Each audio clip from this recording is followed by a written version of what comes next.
Vamos lá, para a disciplina de Política, Estado e Educação, nós começamos aqui com o livro do Antônio Ney, Política Educacional, Organização e Estrutura da Educação Brasileira.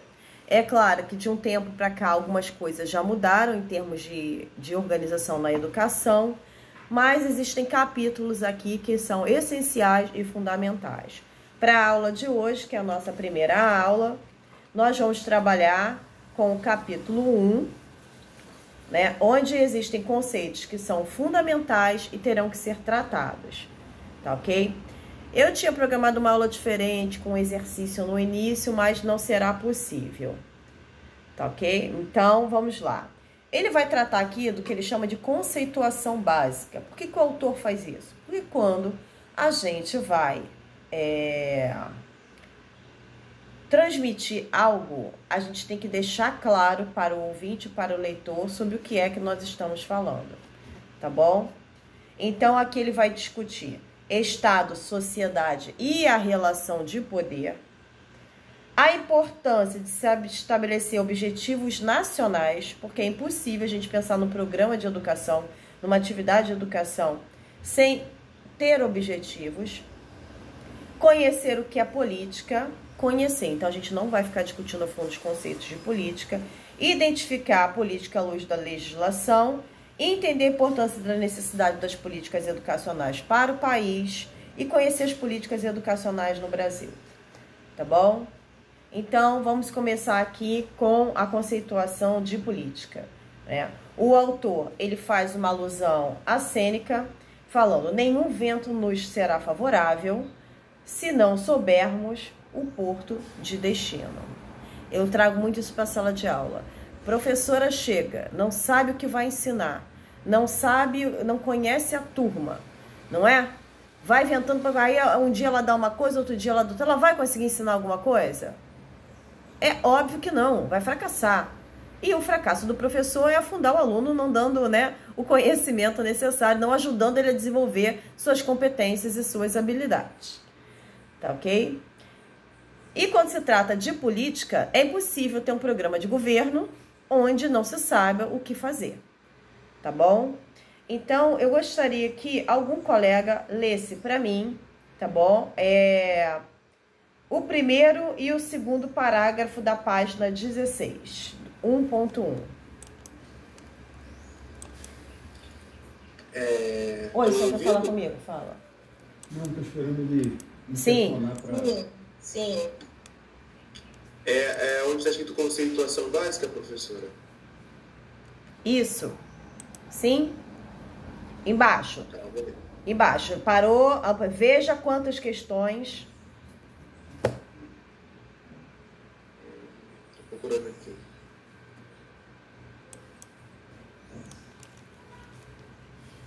Ah, tá. Para ler isso, né? Uhum. Vamos lá. Veja quantas questões importantíssimas nós levantamos, mas Sêneca continua a perturbar, pois não há respostas para a necessidade do seu provérbio. A resposta é simples. A educação tem como porto de destino o homem e a sociedade. Assim, é fundamental que a educação permita ao homem a se conhecer e ter domínio pessoal, ou seja, ter uma ampla visão de mundo, além de entender como está inserido na sociedade. Em resumo, cabe ao educador escolher o vento, visão do mundo, após ter fixado o porto de chegada. Estes seriam os dois grandes objetivos da educação e, por isto, em termos valorativos, a educação não é neutra, pois é o Estado ou o educador que traça valores, princípios, objetivos e políticas esperadas para a educação. Muito obrigada, Wesley. Vamos aqui sinalizar algumas frases que são básicas, né? Primeira, segunda, terceira linha. Depois da resposta simples, está escrito assim: a educação tem como porto de destino o homem e a sociedade. Podem colocar aí, né, um asteriscozinho. Esse é o objetivo e a função da educação. Construir o homem e a sociedade.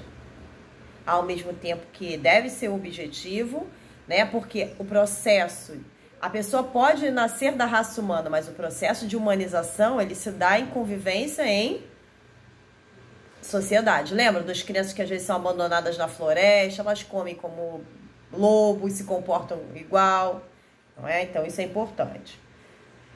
Segundo ponto que eu quero sinalizar aqui, marquem aí, a educação permita o homem a se conhecer e ter domínio pessoal.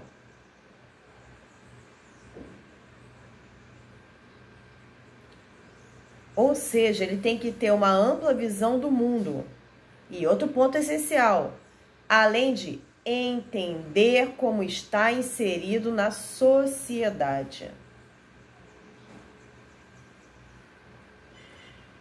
Se eu fosse fazer um mapa mental, o que eu diria aqui, né? O homem deve conhecer a si mesmo e compreender seu papel na sociedade. Apesar de algumas pessoas falarem, eu vivo sozinho, ninguém vive sozinho, não é verdade? Vamos ficar sem água. Alguém aqui vai pedir água pro vizinho, com certeza. Não é? A gente precisa, o ser humano, quando ele nasce, ele precisa do pai, ele precisa de alguém que cuide dele, senão ele morre. Não é?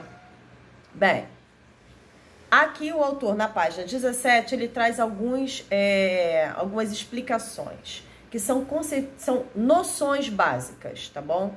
Visão de mundo é um conjunto coerente de ideias sobre homem, sociedade, história e sua relação social com a sociedade, com a natureza. Então, ninguém é isento de uma visão de mundo. Nós somos forjados com uma determinada visão de mundo que vem, né, originalmente aí da nossa família, da nossa história, né, pessoal, da sociedade, do convívio em sociedade. Então, desde criança, a gente convive com os amigos. Antigamente era na rua, né? Agora, o pessoal, quando tinha menos prédios, né? Convivia com os colegas, com os amigos. E convive na escola. A escola é outro lugar de formação. E também nós somos frutos da nossa própria história. Não é? Da história do nosso país. E a relação social do homem com a natureza e com a própria sociedade, ela é essencial, ela vai forjar a visão de mundo. Se eu sou criada numa família onde tudo é descartável, eu aprendo que tudo é descartável, inclusive às vezes até as pessoas, não é? Se eu sou criada numa família em que todos aprendem a cozinhar, porque isso é uma questão de necessidade de sobrevivência, eu não vou crescer com a ideia que eu sou a senhorinha de fazenda e que alguém tem que me alimentar. Concorda comigo? Veio a pandemia e aí? Quem não cozinhava, precisou cozinhar porque não tinha como pedir iFood. É uma questão de sobrevivência. O autor diz o seguinte: ela é constituída de acordo com a situação e os interesses de grupos e classes sociais em que o indivíduo está identificado. Todos nós temos uma. E aí ele segue falando de outro termo que é importantíssimo da gente distinguir, que são os valores. A nossa visão de mundo vai formar os nossos valores. E o que são esses valores? São os princípios, normas ou padrões aceitos ou mantidos por indivíduos, grupos, classes e sociedades. Por exemplo, na sociedade brasileira é inadmissível a pena de morte. Concordam comigo? Isso para nós é um valor, porque na nossa visão de mundo, né, nós não temos o direito de tirar a vida de outrem. Ok? E valores, né? A gente pode pensar assim, que eles são padrões éticos que norteiam as nossas vidas. É uma ideia de um outro autor, que é o Teobaldo Miranda Santos. Então, dentro da minha conduta ética, como professora, eu exijo que os alunos do 8º período, ao entregar um trabalho, tenham o máximo de organização, porque os senhores serão professores. e daqui alguns já estão dando aula e outros daqui a 1 mês, 6 meses já estarão dentro de sala de aula ou dando aula particular. Então, tudo que o professor não pode ser é caótico. Não é? Principalmente com a criança pequena, porque a criança pequena está aprendendo a ter organização interna e a fazer a própria organização externa do ambiente que ela vive. Se você é um caos, né, você vai enxertar o caos na sua sala de aula. Então, é um padrão ético da minha profissão exigir que os alunos de pedagogia tenham o quê? Organização, não é? Etc. E crença, gente? Crenças são ideias, pensamentos ou dogmas em que acreditamos. Elas podem ter fundamento ou não. Não é verdade? Crer em Deus é uma escolha sua, né? Crer numa ideia, como por exemplo, quer ver? Criança. Diz para criança de 3 anos que Papai Noel não existe. Ela nunca viu, mas ela acredita, porque ela foi ensinada a acreditar naquilo. Tô dizendo que é ruim não, tá, gente? Eu gosto do Papai Noel. A ideia do Papai Noel não tem nada a ver com a religião. Papai Noel é da Coca-Cola. Sempre falo isso. Concordo? Porque a roupa do Papai Noel não era aquela cor, era verde. Aí a Coca-Cola, quando sai a TV a cores, lança uma propaganda com o Papai Noel de roupa vermelha e, em escala mundial, hoje em dia, todo mundo só lembra do Papai Noel de roupa vermelha, né? Isso aí que é difusão de ideologia. Vamos lá. O autor continua aqui na página 17 falando, né, que ele vai se remeter à língua inglesa para trabalhar 2 conceitos, 2 ideias, certo? Então, vou ler em português, tá ok? Para que ninguém se perca. Policy e politics, em que, em língua portuguesa, ficam resumidas a palavra política. Entretanto, as 2 palavras inglesas não são sinônimas, pois policy significa programa de ação e politics corresponde a um espaço da política partidária. E, em português, nós vamos entender que nós temos um espaço de política partidária que precisa de um programa de ação, não é verdade? Dá para você ter um partido político que não tem um programa, que não tem... Vai dizer que ele é neutro ideologicamente? É impossível. Né? E ele faz uma discussão que em português a palavra política terá 2 sentidos. Sublinhem aí. A política que é vista nesse livro se refere ao programa de ação. Ou seja, está no sentido dos fins a serem alcançados por uma administração ou gestão. Então, o foco do autor aqui é discutir, né, a política no sentido de administração do Estado, ou gestão do Estado e dos programas. E ele continua, as políticas aqui mencionadas, né, nesse livro são aquelas de Estado visando definir fins por objetivos traçados e meios por intermédio do poder e dos recursos disponíveis para a realização. Ele faz uma discussão sobre política partidária, a gente não vai avançar muito nisso. E aí ele começa com a concepção de Estado, sociedade e poder. Eu não vou voltar, tá? Não vou me aprofundar, vocês já tiveram aula aqui de sociologia, já estudaram sobre Estado, sobre sociedade, mas aqui a gente vai discutir um pouco isso. Então, somente, tá ok? Não vou retomar o Estado para Hobbes, não vou retomar o Estado para Locke, não vou fazer isso, tá bom? O Antônio, ele trabalha com uma autora chamada Dallaire, e ele vai falar assim, que em sua obra, os elementos da teoria geral do Estado, haverá um destaque. Aí ele bota lá, a vida em sociedade traz evidentes benefícios ao homem, mas, por outro lado, favorece a criação de uma série de limitações em certos momentos e em determinados lugares. São de tal modo numerosas e frequentes que chegam a afetar seriamente a própria liberdade humana. E, apesar disso, o homem continua vivendo em sociedade. É a sociedade que dá os limites, não é isso? da nossa vivência e da nossa sobrevivência, inclusive, não é? Porque, por exemplo, todos nós estamos precisando de água, mas foi o Estado que deu a ordem de fechar, não é? Fechar lá o abastecimento em Laranjal, e aí a gente tem que obedecer, a gente tem que economizar água e é isso mesmo. O Estado, digamos assim, é o mediador, né? É quem bate o martelo sobre as decisões que devem ser tomadas, teoricamente, para o bem de todos. A partir desse ponto, a autora reflete sobre por que o homem continua a viver em sociedade, se essa mesma sociedade muitas vezes vai tolir e vai limitar a sua liberdade. E a resposta é o seguinte, só um minutinho, Iago. Primeiro, né, essa resposta. Primeiro, há uma ordem natural e que ela existe porque é impossível nascer e não viver em sociedade. Você não precisa ser alimentado por outra pessoa, não precisa ser cuidado, inclusive carregado, não é? A criança até os 3, 4 anos de idade, ela não tem praticamente independência nenhuma. Ela precisa de um adulto para isso. E a segunda, é por escolha que se dá viver em sociedade, tá bom? Aí embaixo ele vai falar de alguns estudos da sociologia. Iago, diga aí. Professora, com licença, era só que eu estou tentando qual página a senhora estava, depois me perdi aqui. 18. Obrigado. Vamos lá.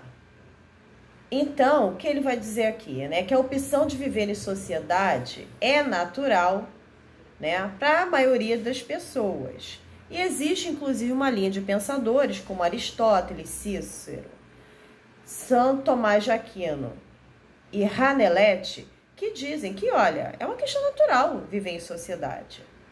E há outros autores, principalmente, né, os adeptos da teoria do Estado, que vão dizer que, em termos de escolhas de vontades, né, há um contrato social. E aí nós vamos ter o Hobbes, o Locke, Montesquieu e Rousseau.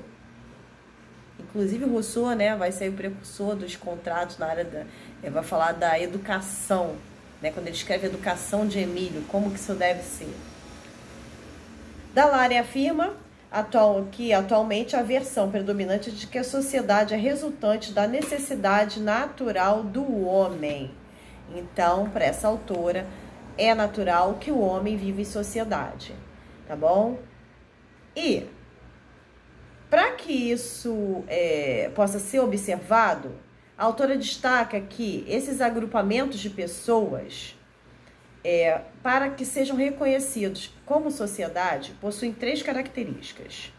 Elas se unem por finalidade ou valor social, se unem como manifestações de conjunto ordenadas, de ordem jurídica ou social, então em sindicatos, associações, etc., ou pelo poder social. Existem grupos que se unem pelo poder, né? Pelo poder em relação a alguma coisa, tá bom? Aqui o autor vai trazer, né, a ideia de que o Estado-nação pode ser definido de acordo com a visão da Escola Superior de Guerra Brasileira, né, como um grupo complexo, pode sublinhar aí, constituído por grupos sociais distintos que, ocupando uma mesma base física, compartilham da mesma evolução histórica e cultural e dos mesmos valores. Então, o que eu quero dizer é que dentro de uma sociedade, refazendo o raciocínio, a sociedade é composta de diferentes grupos sociais. Ok? A sociedade brasileira, então, ela é enorme, né, gente? Ela é muito diversificada. Você, além de ter a questão da etnia, então você tem grupos de origem japonesa, muito presente em São Paulo, né? Italiano, nós temos todos. O Brasil é uma mistura de culturas. Ela como é que eu vou dizer? É muito rica, não é? De visões de mundo. Certo? Então, esses grupos que partilham da mesma visão de mundo e tem uma evolução histórica e cultural junto, eles criam identidade. Mas eu não posso dizer que a sociedade brasileira tenha só uma identidade, entende? É isso que eu quero dizer. Nós temos grupos diferentes e diversas identidades com esses grupos. Lá embaixo, o autor diz assim, quando ele vai tratar do papel do Estado. O Estado deve procurar o bem-estar do povo pelo atendimento das citadas necessidades. Entretanto, o atendimento dessas necessidades se torna complicado em virtude dos recursos disponíveis, pois não existem o suficiente para satisfazer todas as necessidades. E depende de que necessidades também né? Como os recursos são limitados, sublinhe isso, o Estado irá priorizar quais necessidades que devem ser atendidas, definindo políticas públicas para atender a elas. Ou seja, podem botar a observação, o Estado estabelece o que é direito para o indivíduo e para os grupos de indivíduos.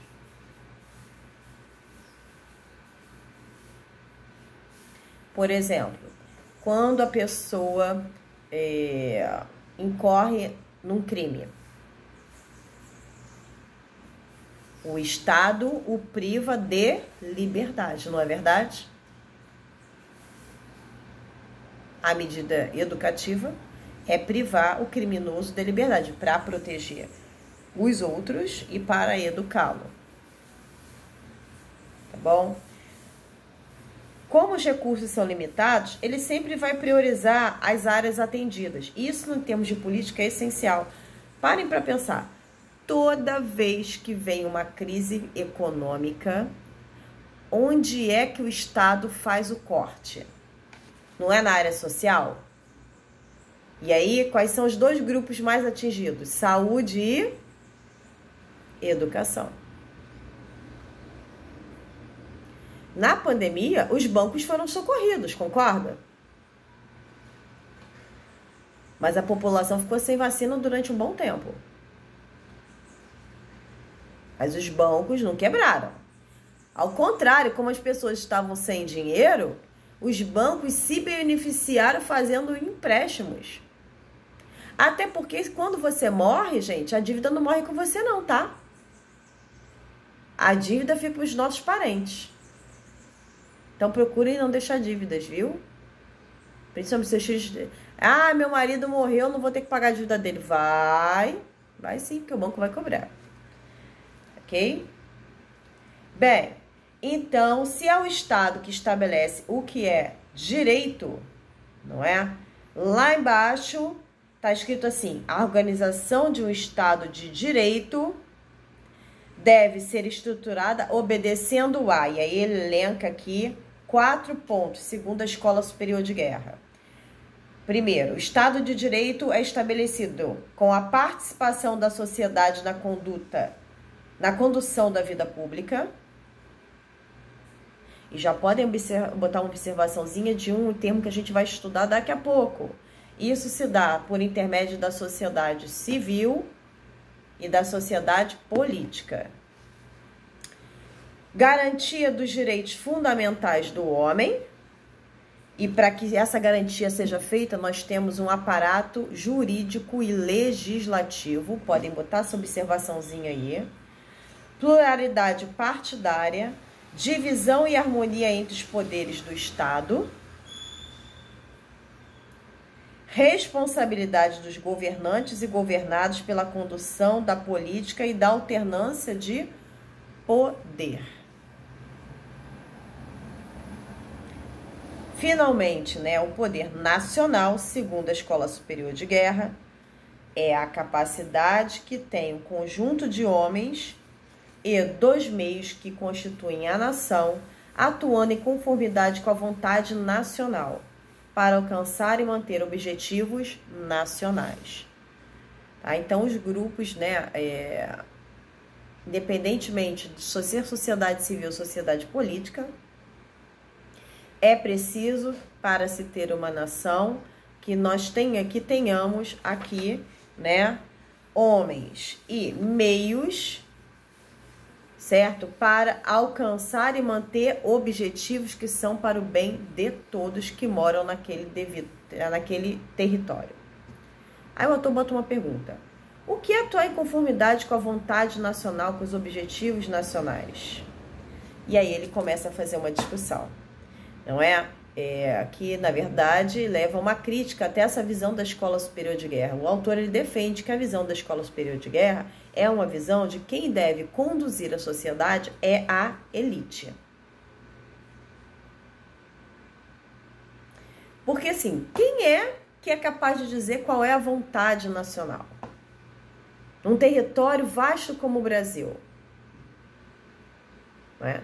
O que eu quero dizer com vocês é que nós temos grupos dirigentes e grupos dirigidos. E o autor com o qual eu estou trabalhando aqui em diálogo com esse aqui é o Antônio Gramsci, né? O Gramsci. E no meu não escreveu, não, eu não estou conseguindo digitar. Agora foi. Antônio Gramsci é um marxista,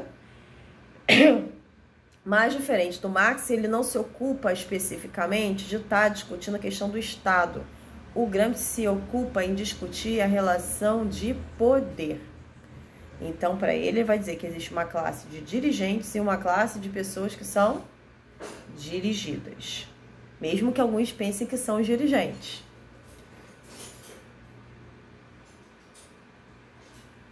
A ESG, né, entende que a vontade se expressa pelas elites, mas, para outros autores, essa vontade seria representada apenas pelas diversas autoridades que representam o povo.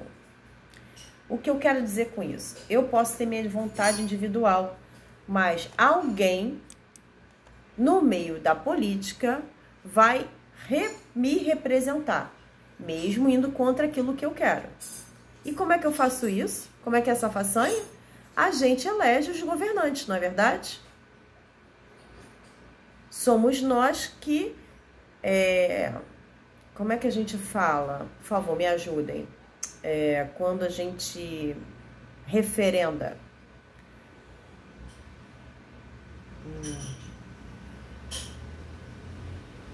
Através do voto, por intermédio do voto, somos nós que batemos o martelo de quem vai nos representar no poder, não é verdade? Sim e não. Porque ganha a maioria. E nem sempre quem ganha está de acordo com a necessidade do povo. Eu estou falando de vontade, eu estou falando de necessidade. Quantos municípios por aí estão com as escolas caindo aos pedaços e cadê o dinheiro das escolas? Se a gente cansa de ver denúncia de secretário de educação, de governador, não é não? De prefeito desviando verba, criança sem merenda, criança sem uniforme, ok? Não quer dizer que todo mundo que a gente eleja, não é? Agora, ele faz a vontade da elite. E aí o autor faz uma discussãozinha aqui, né? Elite, sublinha aí, é o conjunto de pessoas que, nos diferentes segmentos da sociedade nacional, exercem papéis de condução ou representação das necessidades, dos interesses e das aspirações coletivas. Sublinharam? E aí tem uma pergunta que eu vou fazer para os senhores. Gente, quem é que faz parte da elite? Fala, Renata. Tá falando? Ah, pode abrir com o microfone, querida. Me deixa sozinha dando aula, não. Vai que eu tô contente de ver vocês hoje de manhã. Oi, professora. Como eu disse aqui, a elite é o conjunto de pessoas que nos diferentes segmentos da sociedade nacional exercem papéis de condução ou representação das necessidades, dos interesses e das aspirações coletivas. Bom, isso é o que a gente vê, né, aqui lendo na teoria, mas na prática muitas das vezes a gente não vê isso, né? Volto à minha pergunta, vou endossar minha pergunta. Quem faz parte da elite? Elite seria a questão de políticos, quem, né, assim como a senhora falou da questão dos votos, a gente elege e... Vai, gente, ajuda a menina na reflexão. Melissa, vamos embora, Melissa, tá coçando pra falar. Vai, Melissa, que eu te conheço. Seriam os burgueses, né, professora? Isso, as pessoas que estão no poder, né? Que estão comandando, que são os que têm mais dinheiro. Esses seriam a elite. Muito bem, então, olha só, gente. A elite não é só dada pela condição financeira, não. Tá ok? Vocês já viram falar daquela família que perdeu o dinheiro tudo, mas tem uma influência? Não, fulano é da família tal, não é isso? O cara não tem dinheiro, mas ele tem influência. Ele tem um histórico de vida atrás dele, né? De contatos. Então, assim, a elite que a gente está falando aqui é a classe dirigente. Anotaram? A elite é a classe dirigente.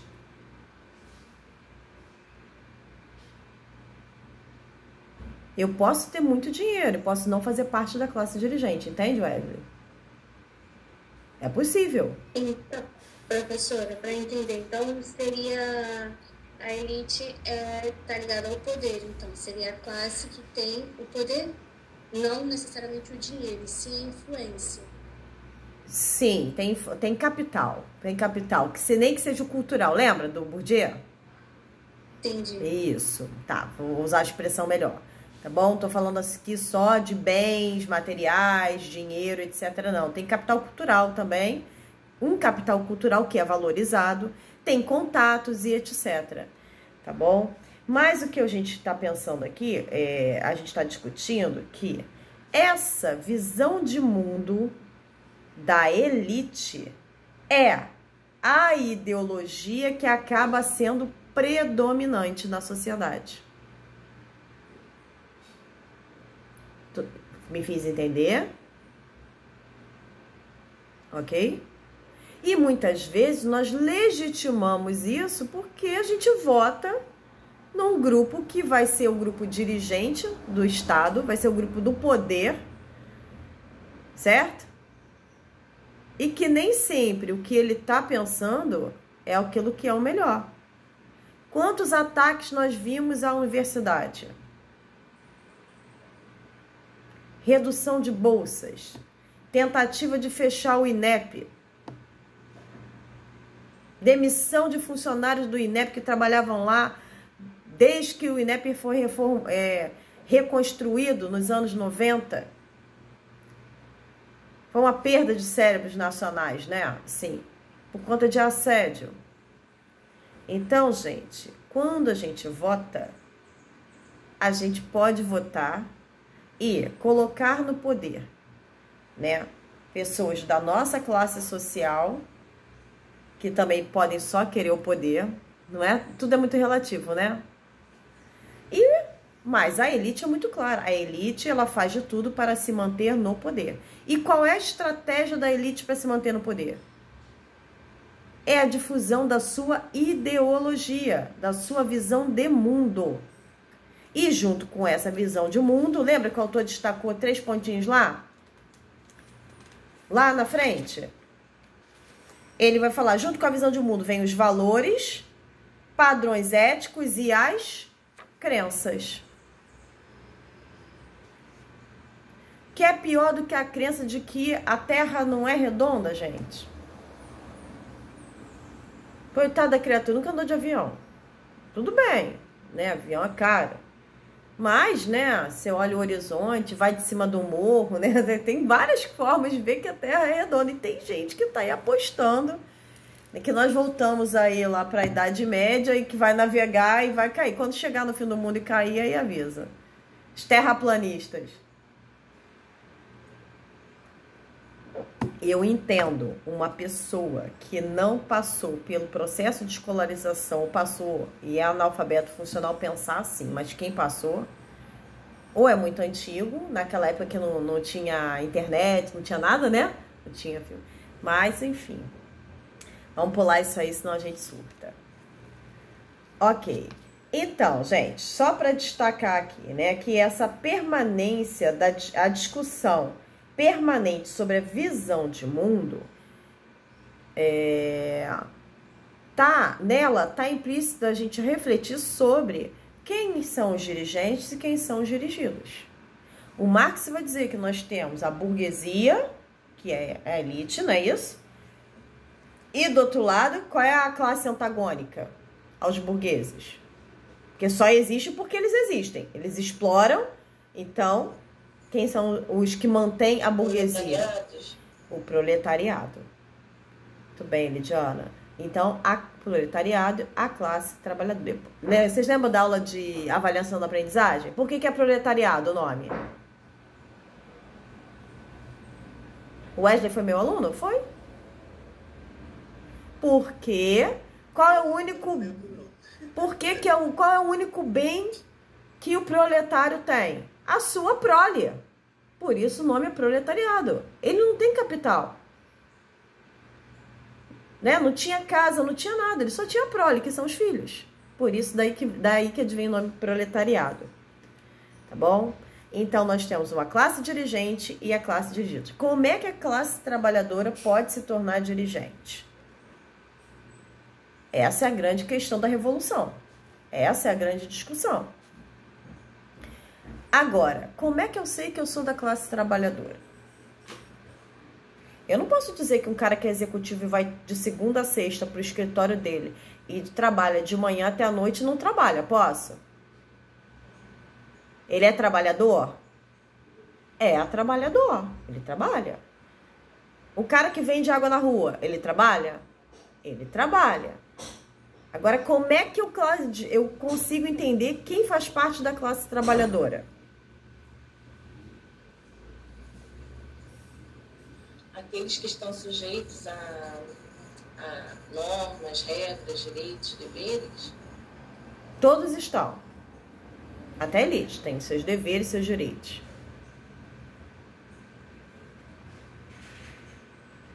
Pessoal, vamos lá. Quem tem filhos aí? Levanta a mãozinha. Natália França, Cristina, Elidiana. Ok. Cristina, ajuda a gente aqui. Vamos lá, Cristina. Você tem quantos filhos? Bom dia. Tenho duas. Tem duas filhas. Certo? Elas têm quantos anos? Uma com 28, a outra com 29. Ah, aí elas já estão se sustentando sozinhas, né? Já liberou a mamãe. Quem tem filho aí, idade de... Natália, diga, querida. Meu filho tem 1 ano. Oh, meu Deus. Leva pra eu abraçar. Eu pego os bebês de todo mundo. A gente já até sabe que eu sou a professora Nazaré. Eu ponho os bebês de todo mundo. Eu dou aula com todos os bebês da faculdade do meu colo. 1 ano e pouco, né? Você tá trabalhando atualmente? Não. O sustento da casa, em geral, tá vindo de quem, no momento? Do seu esposo. Natália, o que seu esposo ganha hoje? Consegue cobrir todas as suas necessidades nas seguintes áreas: saúde. E aí é que aqui, né? Hoje em dia, plano de saúde, emergência médica, remédio. Área pessoal em casa, né? Então vamos começar aqui. Você precisa comprar fralda ainda, provavelmente, não é? As coisas do bebê, a farmácia básica todo mês, hipoglós, etc. A família precisa comer, então seu esposo sustenta, né, a casa colocando a comida, né? É óbvio. Aqui a gente tá falando só de aquisição, tá? Você precisa de outras coisas, transporte. Tem que pagar aluguel ou você tem casa própria? Casa própria. Graças a Deus, né? E ao seu esforço. Porque se não fosse... Mas quem tem que pagar aluguel aí sabe como é que é. Porque você tem que tirar desse salário o aluguel. Tem que pagar gás. Tem que pagar internet. Eu vou parar por aqui. Ivete já tá dando tristeza. Mas não dá para cobrir isso, porque ainda tá faltando o lazer, um dinheirinho para tomar um chopp, para ir passear com o marido, não é? Ir a um restaurante, mesmo que não vá ao restaurante, mas dá um passeio. Você quer comprar uma roupa nova, você quer ficar bonito, você quer comprar um creme. O que seu marido ganha consegue cobrir tudo isso muito bem coberto até o final do mês?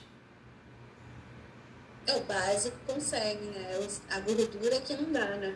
Essa gordura que não dá, não é? Então, só que a sua realidade não é a maioria dos brasileiros hoje, né? As famílias, as mulheres são arrimo de família, elas sustentam as famílias e, em geral, aquilo que a gente ganha não dá para reprodução ampliada da vida durante o mês. Deu dia 15, você não tem mais dinheiro, já tá no vermelho no banco. Isso não é dinheiro seu. Você não tem um dinheiro para ir no débito automático pagar coisas.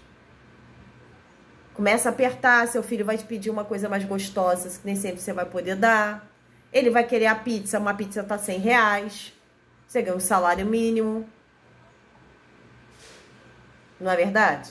Então, pertence à classe trabalhadora todos aqueles que, com o salário que recebem, com os ganhos que recebem durante o mês por vender sua força de trabalho, não conseguem ter todas as áreas da sua vida cobertas financeiramente. Porque se você tem um filho que entra num quadro depressivo e precisa tomar um remédio da vida, como é, por exemplo, aí, o Vurtoso, que é a última geração de antidepressivo, o remédio custa R$600. Lembrei também agora, professora, das crianças que têm aquele problema com o leite, né? Os bebês têm mães que eu ouvi falar que é muito caro, eu não sei nem o valor, mas de 15 em 15 dias tem que comprar. O NAN, tem NAN e tem um outro que é para quem tem alergia, que é um absurdo. Que tem um tipo de espécie de leite que até o governo tem que dar, né? Porque a criança, ela tem intolerância alimentar. Outro exemplo... Quem tem 4 filhas em casa, na adolescência, entrando na adolescência ou na vida adulta, mas que ainda precisa do sustento. Gente, compra absorvente. A escola não dá. Tem a questão também da medicação, né, professora? Minha filha, por exemplo, toma uma medicação a cada 28 dias. R$700 cada medicação dela. Uma vez no ano, essa medicação é a mais barata. Uma vez no ano, eu tenho que dar 2 vezes no mês nela, porque a cada 28 dias. Jesus, então a medicação que ela toma é muito cara. Essa é a mais em conta, porque a médica chegou a me passar, o certo seria semestral, em torno de 5 mil. 5 mil reais. Então, tá vendo por que nós pertencemos à classe trabalhadora? O que nós recebemos, nós vendemos nossa força de trabalho, o que recebemos por esse sustento não é o suficiente para a gente poder se manter vivo. Ok? Continuando aqui, então já, aqui pensando, né? A classe trabalhadora elege seus representantes. Dentro dessa representação aí, seja... Deixa eu reformular, por favor, desculpa. Pensando no voto, certo? É o voto que vai eleger os governantes. Tudo bem? Pode ir, Jéssica. É o voto que vai eleger os governantes. São esses governantes, anotem isso, são os governantes que traçarão o plano de gestão do Estado. Concorda? E é o Estado que estabelece o que é direito para o cidadão, não é verdade? Faz um mapinha mental. Por intermédio do quê? Do aparato jurídico e legislativo, prioritariamente. E dos programas, né? Enfim. O que é que eu posso dizer em relação ao voto? Que é a sociedade civil que legitima a sociedade política. Então, se eu não tenho a minha consciência de classe bem trabalhada, não é? Que é uma das ações que a escola deve executar, eu vou abraçar muitas vezes, né, uma sociedade política corrupta e vou me acostumar com ela, sabendo que ela me lesa, mas aí eu vou dizer, olha, mas é isso mesmo, a vida é assim. Ok? Anotaram? Outro raciocínio aqui, outra questão que nós vamos trabalhar. Gestão do Estado. Abra um tópico aí no caderninho de vocês. Pensando na gestão do Estado, independentemente de quem está no governo, nós vamos, o autor vai discutir que é preciso, né, que na gestão do Estado de qualquer empresa, que se tenham 4 pontos, quatro etapas que nós precisamos passar. Primeira coisa, é impossível eu me candidatar ou candidatar ao meu partido para alguma coisa, sem traçar, primeiro, uma missão. Até nós, professores, quando nós trabalhamos, a gente tem que saber qual é a nossa missão social, concorda? Segundo, eu preciso definir políticas e diretrizes para onde que eu vou andar e quais são as políticas que eu vou executar para alcançar essas diretrizes, para cumprir essas diretrizes. Então, um exemplo disso eu quero que todas as crianças estejam na escola. Não é isso que está dito lá na LDB? Que a educação é um dever do Estado, depois da família? Então, tem que ser uma diretriz, certo? A ampliação da rede estadual, municipal de educação. Concorda comigo? Não posso ter uma proposta de governo que não vise a ampliação das redes. As pessoas nascem, a gente precisa atender a população. E tem que definir isso na forma de uma política pública.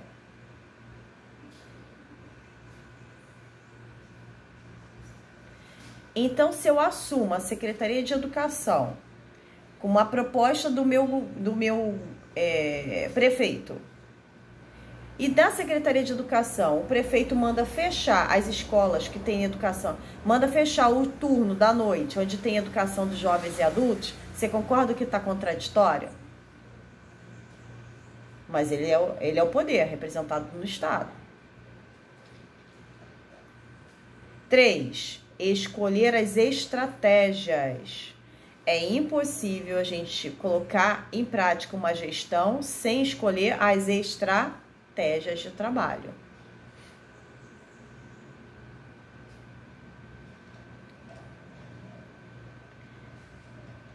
E por último, vamos construir o plano de ações.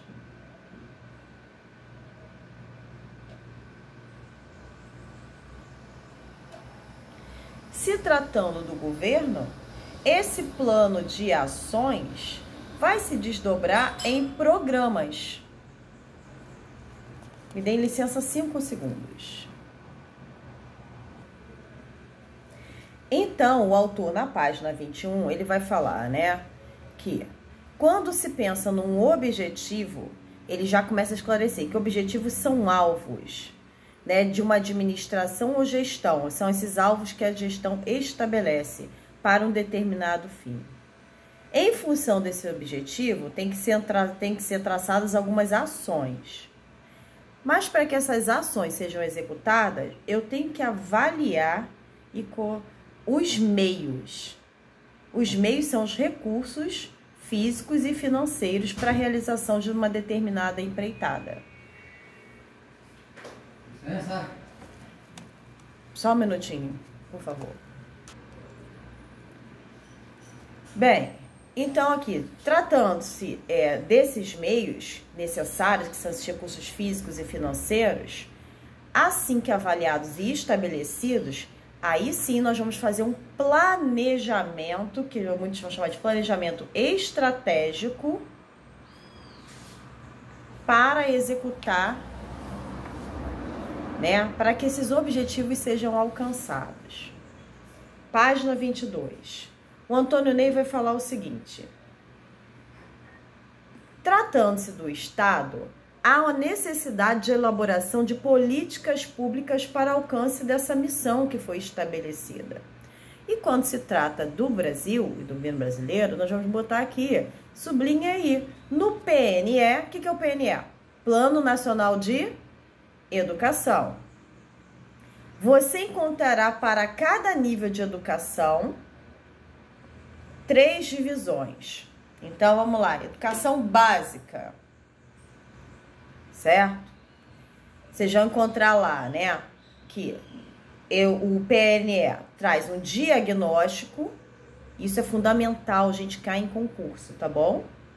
Os pontos básicos do PNE, sempre. O PNE é diferenciado, é um plano diferenciado porque ele traz o diagnóstico das diferentes realidades brasileiras. Então, né, diagnóstico, descrição da realidade. Por isso que ele tem que ser feito de tempo em tempo, porque as realidades mudam, vocês concordam? Não é? As diretrizes, que são as políticas que devem ser estabelecidas. Os objetivos e as metas. Objetivos e metas são as ações que devem ser cumpridas.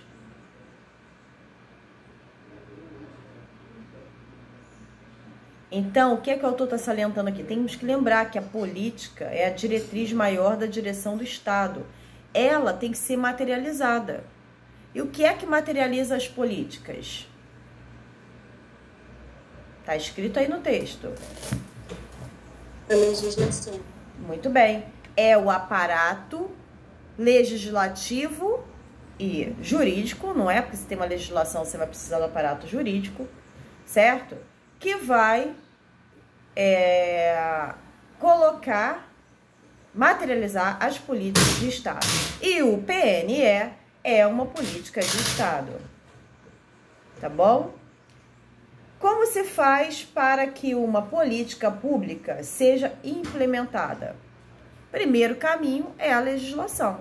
E depois é aquele processo que a gente discutiu lá na outra página.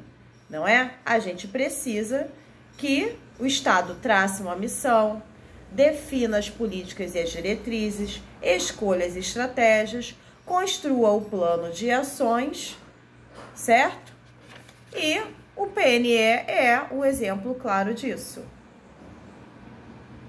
Só que o PNE não funciona sozinho, eu preciso da LDB, que conversa com o PNE, que conversa com as diretrizes curriculares nacionais, ok? Por isso que nós vamos dizer que nós temos um aparato jurídico e um aparato normativo. E eu vou dar uma aula só disso para vocês, tá bom? Aí o autor destaca, em resumo, uma ação política pressupõe a existência de um objetivo, um alvo a ser atingido, tendo em vista que, sem a definição de objetivos, não se consegue a lugar nenhum. Por isso que o Sêneca, né, fala aquilo, se você não sabe para onde você quer ir, não sabe onde vai chegar. Qualquer lugar vai chegar, mas se vai te satisfazer ou não é outra história. Aqui o autor elenca 2 conceitos básicos, o de eficácia e o de eficiência.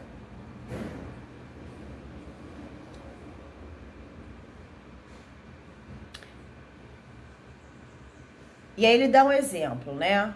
Se um governante tem como propósito acabar com o analfabetismo na sua região, ele terá que traçar para este objetivo maior uma série de objetivos específicos que permitirão definir ações que, por seu turno, os meios para vencer a empreitada. E aí precisa alcançar a eficácia. Então, eficácia compreende, né, a se atingir uma meta estabelecida num determinado tempo. Toda vez que vocês ouvirem falar em meta, eu tenho alguma coisa que tem que ser cumprida num determinado tempo. As metas têm a ver com tempo. Tá bom, gente? Eficiência implica em se alcançar uma meta estabelecida, utilizando-se os meios definidos e adequados, ou seja, os recursos disponíveis são otimizados para essa ação. Exemplo concreto, não é?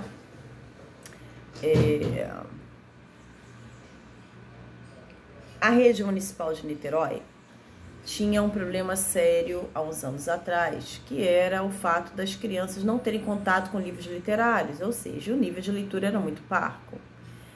Então, fez-se um projeto que virou um programa e fechou-se uma parceria com a UFMG e com o CAED, né? E eu esqueci o nome do outro. Bem, enfim, tudo faz parte do projeto da UFMG, na área da educação. As crianças foi estabelecido dentre as políticas da rede de Niterói que um X de dinheiro seria empregado para isso. Como é que foi feito? Foram comprados kits e cada criança da rede, durante, se não me engano, foram 3 anos, recebeu, no início do ano recebia, um kit, uma caixa contendo vários livros de literatura. Então, é uma política que a criança lê em casa, concorda? Nós vimos isso na pandemia, lembra? O PIBID, todo ano, nós no PIBID, nós distribuímos livros para as crianças do colégio de aplicação. Nós fazemos a arrecadação, a campanha de livros e distribuímos. Por quê? Porque as crianças não têm livro de literatura em casa. E a gente não tem bibliotecas que deem conta disso. Às vezes a professora quer trabalhar um determinado tema e quer trabalhar a leitura, ela não tem quantitativo suficiente para a turma inteira ler aquele mesmo livro. Não é? Então, essa foi uma ideia que teve uma eficácia, teve uma meta. O primeiro ano todos os alunos receberam, não é? E foi eficiente, porque depois vieram atividades assim, de orientação para nós professores, na aplicação disso. Nós tivemos formação continuada. Então, houve um empenho da gestão, não é? Para que essa política implementada fosse eficaz e fosse eficiente também. Bom, agora, se tratando aqui, vamos lá, na área, na gestão do Estado, nós temos que lembrar que, se tratando do Estado, nós temos 3 tipos de objetivos que devem ser traçados por qualquer governo, né? Qualquer partido que queira governar. Primeiro, objetivos nacionais.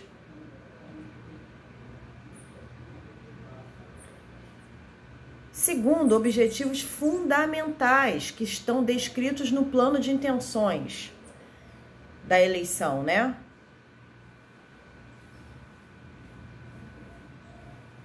E objetivos de governo.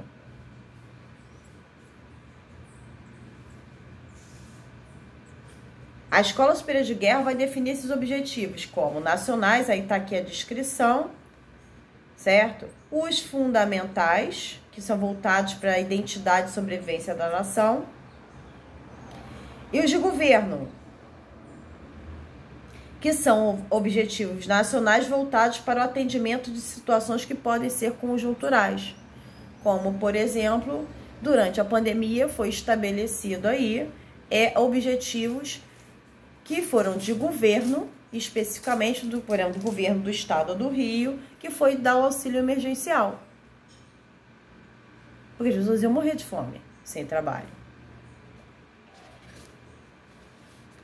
Página 24.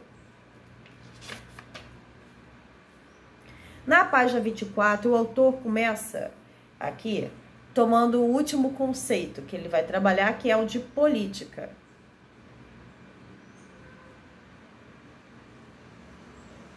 Quem é que pode ler esse pedaço? Primeiro parágrafo e a citação para mim.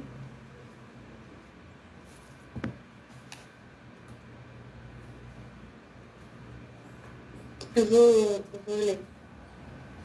O dicionário... Pode começar, né? Pode, agradecida. O dicionário de política, organizado por Bobbio... Norberto Bobbio. Isso. Como é que é, Roberto? Norberto Bobbio. Ah, tá. Mateus e Pasquino apresenta o seguinte conceito de política relacionado com o poder. O conceito de política, entendida como forma de atividade ou praxis humana, está estreitamente ligado ao de poder. Este tem sido tradicionalmente definido como consistente nos meios adequados à obtenção de qualquer vantagem, ou analogamente, como conjunto dos meios que permitem alcançar os efeitos desejados. Russell, isso. Isso, Russell. Sendo um destes meios, além do domínio da natureza, o domínio sobre os outros homens. Então, política sublinha domínio sobre outros homens. Aqui o autor fala assim: o conceito de política, entendido como uma forma de atividade ou praxis humana. E aí eu quero esclarecer com vocês alguns conceitos. Práticas humanas é totalmente diferente de praxis, tá bom? Vamos lembrar lá daquelas aulas lá antigas que vocês fizeram comigo? Prática. O que é uma prática? Escrevam para não esquecer, tem que dominar os conceitos. A prática é uma ação cotidiana, geralmente feita sem nenhuma reflexão, é um hábito. Eu tenho a prática como meta a prática de esportes, porque eu quero melhorar minha saúde. Mas eu não preciso, na hora que eu estou praticando esporte, refletir sobre um monte de coisa, não é? Apesar de ter uma parte que é uma ação intencional. E a praxis, com X, né? É uma ação intencional, refletida e de cunho ideológico. A praxis é uma ação intencional, refletida e de cunho ideológico. Por isso que ele fala praxis humana, estreitamente ligada ao poder. Repete para mim, professora, por favor. Qual a parte, querida? Da definição da praxis que a senhora falou. Praxis, ação intencional, refletida e ideológica.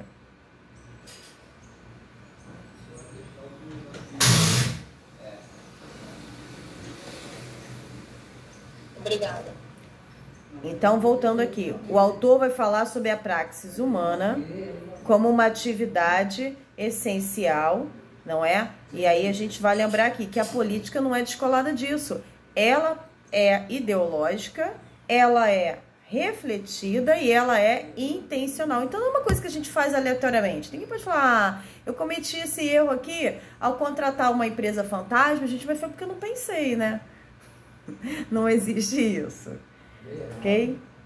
E aí, quando vai se falar dessa praxis, né, vai se discutir o Estado e que ele representa a vontade da maioria sobre a vontade individual.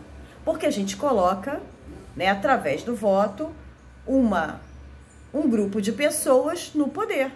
E eles têm a sua praxis, que pode concordar ou não com a nossa ideologia.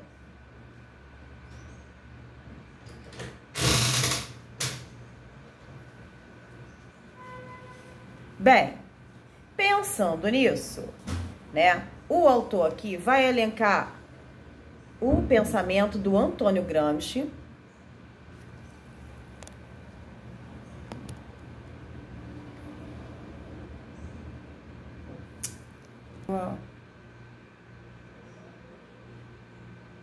o autor vai elencar o pensamento do Antônio Gramsci na página 24 e vai falar sobre que o Estado se define sob a seguinte estrutura. O Estado está aqui. De um lado, nós vamos ter na base a sociedade política e na outra a sociedade civil.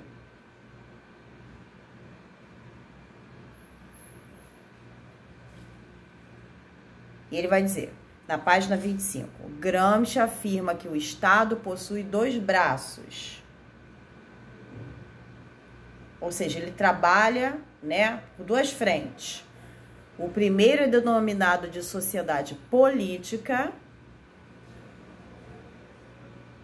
e tem a competência da força para exercer o direito de coerção do Estado. Sublinhem isso no texto.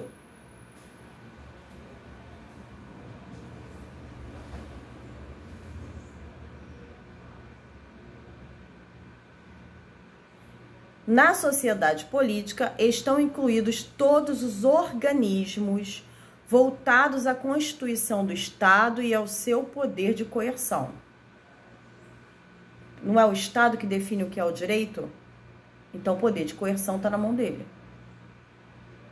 E quem tem o Estado nas mãos é a classe dirigente.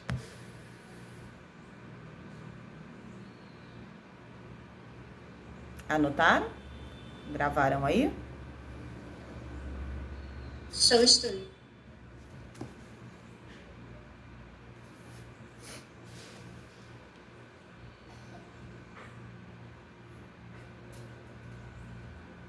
Tá bem.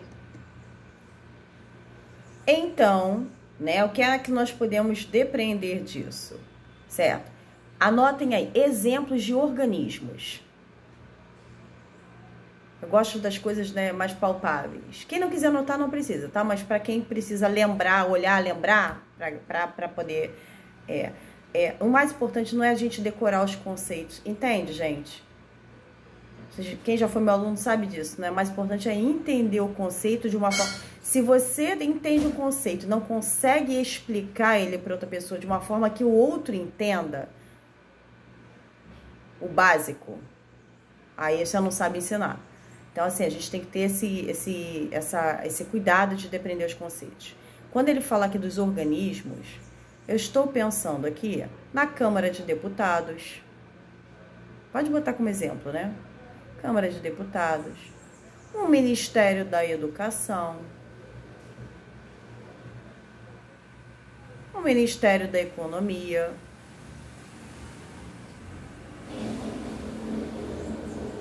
No Conselho Nacional de Educação. Tá bom, né? Deu para entender? E aí ele usou outro termo, sociedade civil. Aí no parágrafo seguinte, na página 25, ele diz: a sociedade civil é o segundo braço do Estado, onde estão os órgãos e as instituições. Aí ele já dá o exemplo. Clubes, associações, sindicatos, escolas, que vão constituir a hegemonia do Estado pela persuasão. Só ir sublinhando. Pois é por meio do consenso que se acaba alcançando o convencimento da sociedade com relação às intenções e às proposições políticas do Estado.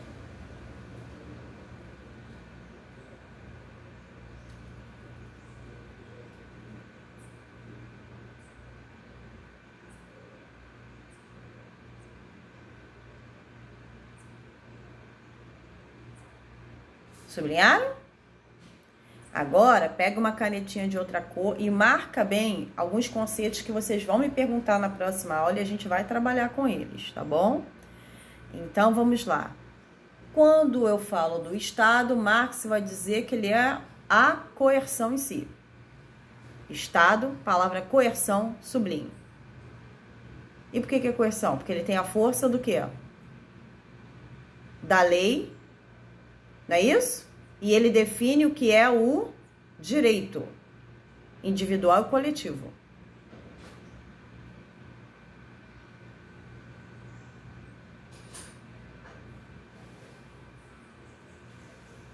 E a sociedade civil?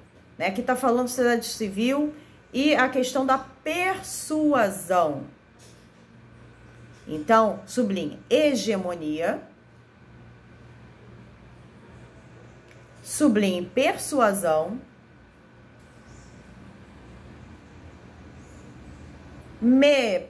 por meio do consenso,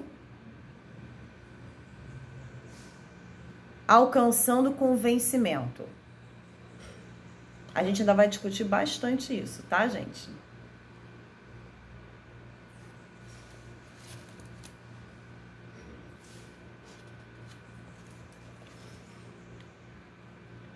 No parágrafo seguinte, o autor vai fazer uma discussão aqui como as visões de mundo influenciam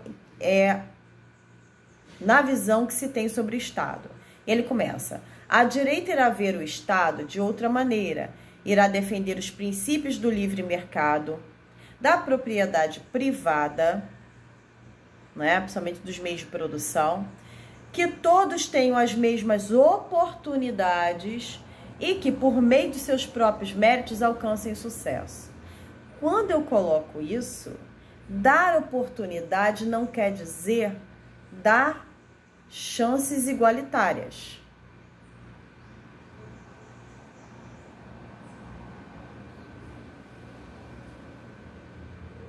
A caminhada profissional de pessoas que vieram da trajetória de jovens e adultos, desprovidas, né, de uma série de condições de sobrevivência, precisando trabalhar cedo para comer, não é? É totalmente diferente daquele cara lá que nasceu no meio da elite, que o papai e a mamãe pagou a faculdade de medicina, que não faz a sua própria comida, que não precisa se preocupar com as contas da casa, ele só chega, dorme, estuda, volta para a faculdade. Não estou dizendo que isso é errado, só estou dizendo que ele tem muitas vantagens que os outros não têm. Não é? E o que o Estado tem que fazer? Ele tem que entrar e dar condições igualitárias para a pessoa se manter.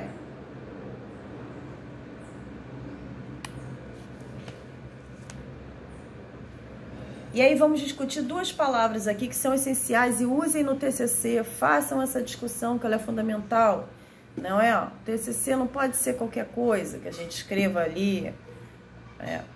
Gente, nos textos legais, principalmente lá a partir dos anos 90, a palavra igualdade, né? A ideia de igualdade é substituída pela ideia de equidade.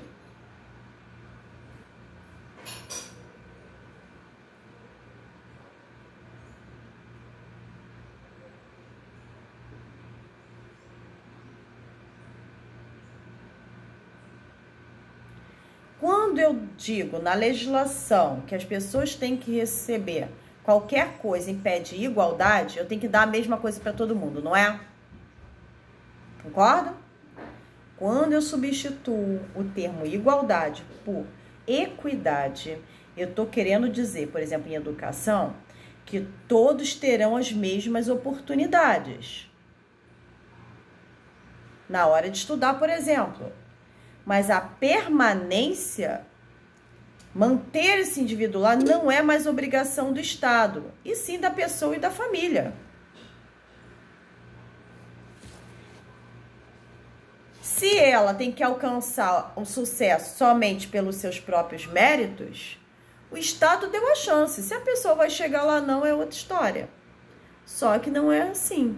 Porque eu tenho certeza que muitos de vocês, se não tiverem o dinheiro, né, que recebe da cota como cotista, se não tivesse a passagem, não estariam estudando, terminando uma graduação. E muitos dos senhores são os primeiros da família a ter nível superior. Tenho certeza. Não é? Eu mesma, até onde sei, né? Claro que eu não vim da elite, muito pelo contrário. Fui muito pobre, etc. Mas a minha mãe era professora. Claro que eu tive, né? Meu pai era pedreiro e minha mãe era professora, mas eu tive a vantagem de ter uma família de professores que foram me ajudando. Claro que deu diferença, não deu não? Claro que vai dar. Não é? Mas eu precisava do dinheiro da passagem e eu não tinha. No normal médio eu fazia aquele tabuleiro de cuscuz, levava para a escola no ônibus para vender na escola, para poder ter o dinheiro da passagem do dia seguinte, para poder comprar a fotocópia, porque livro a gente pegava emprestado. Então, o que era um direito, né? Não pode ser só uma oportunidade, concorda? Te dei a chance, agora você se vira aí. Tá bom? E aí, pessoal, eu quero vou trabalhar com 2 conceitos agora com vocês pra gente finalizar. Anotem aí que na próxima aula a gente vai discutir educar para o trabalho e pelo trabalho e dualidade estrutural do ensino. Que é exatamente isso que eu tô falando aqui, né? A minha trajetória escolar, a educação que se dá não é neutra. A educação que o governo oferta também não é neutra. Por que algumas escolas do estado são super equipadas e outras mal têm comida? Geralmente, quais são as que têm menos coisa? Menos oportunidades para os alunos? Não são as de comunidade? Então, a partir dessa semana que vem, a gente vai discutir isso aqui.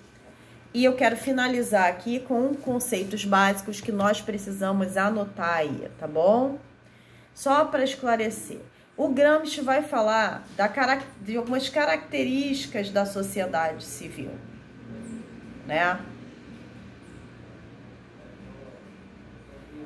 Ela vai falar que, em geral, ela é concebida como um conjunto de organismos, vulgarmente ditos privados, que corresponde à função de hegemonia que o grupo dominante exerce em toda a sociedade. Então, dentro da sociedade civil, eu tenho a classe dirigente, não tem? Tem. Você acha que eu chego a hora que eu quero só porque eu tenho doutorado e falo com o Conselho Nacional de Educação do jeito o que eu penso e como a educação tem que ser executada?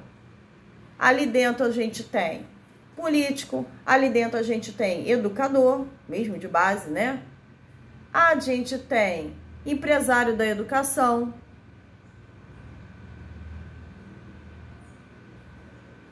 Então, nada é neutro, ok? A sociedade civil é um campo muito complexo e extenso, não é? Mas ela é essencial para dirigir o que Gramsci vai chamar de bloco histórico. Por quê? Porque a sociedade civil, ela mantém-se, ela estabelece os grupos, a burguesia, por intermédio da sociedade civil, consegue estabelecer com processos de convencimento que viram consensos.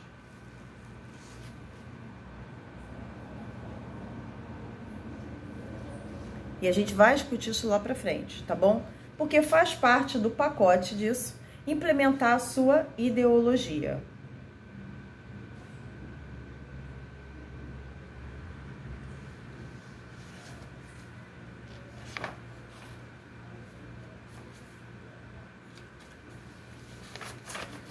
A última coisa que eu queria trabalhar com vocês aqui, tá? E aí fica pra gente terminar a aula, né?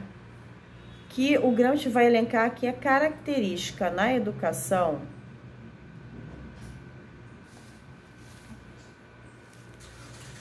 quando se trata da relação entre sociedade civil e política, na educação,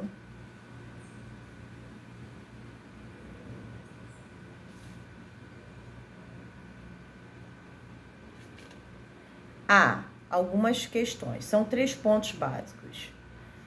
O Gramsci vai destacar uma necessidade de controle do Estado a fim de incrementar o nível técnico-cultural da população.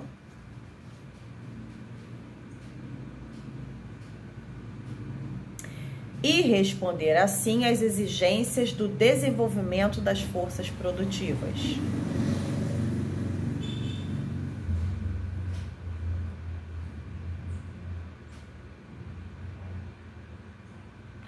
Coloquem aí entre parênteses, explicação da professora Thaís, né? A outra corzinha. A educação escolar e a qualificação profissional são fundamentais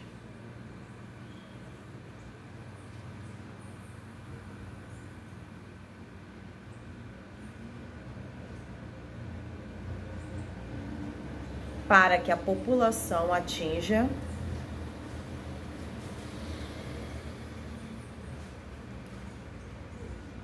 o nível técnico-cultural que o capitalismo necessita.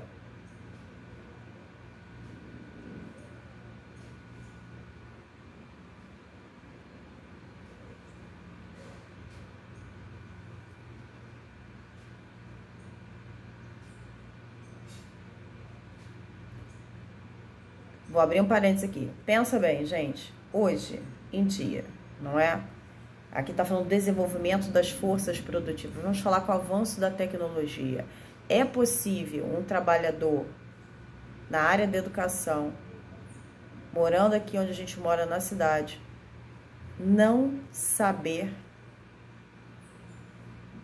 pelo menos, usar o celular?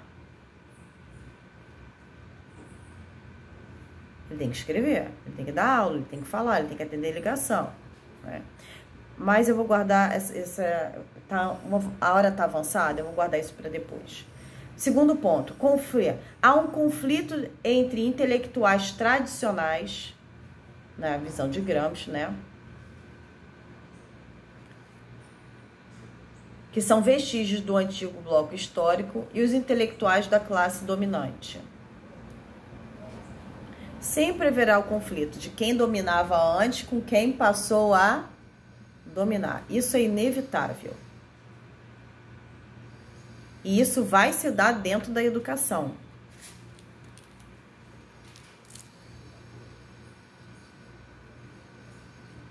Professora. Oi, Lidiana. Deixa eu interromper a senhora um instante.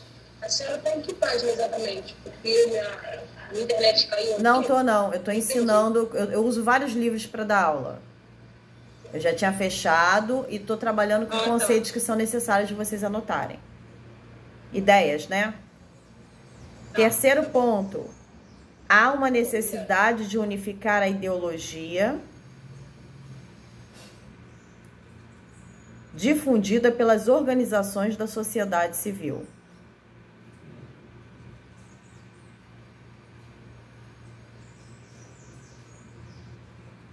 Pode repetir, professora, por favor?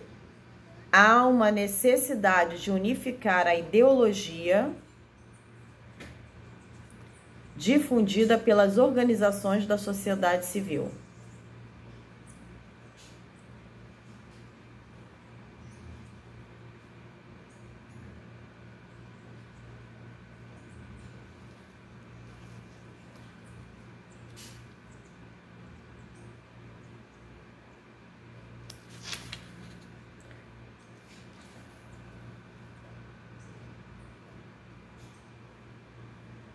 Resumindo aí, gente, botem bem grande.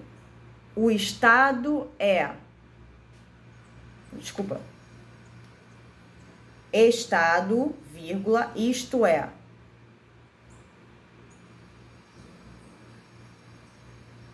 Sociedade civil mais sociedade política.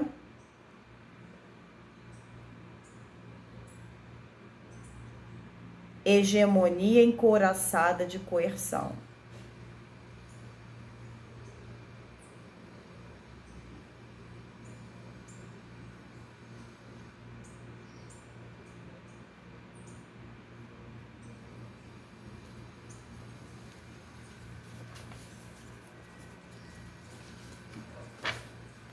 Ok, queridos?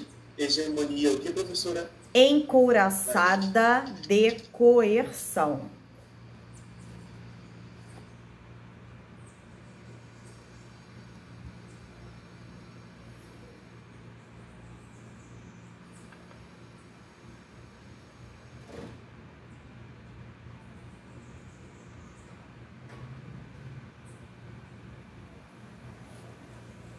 Tá bom, pessoal? Olha, muito obrigada, tá bom? Espero que a aula tenha sido proveitosa para os senhores. Semana que vem a gente retorna, tá? E eu vou deixar a filmagem lá como vídeo do YouTube, tá bom? Então, findamos aqui a aula da disciplina Política, Estado e Educação, tá ok? Capítulo 1, livro do Antônio Ney.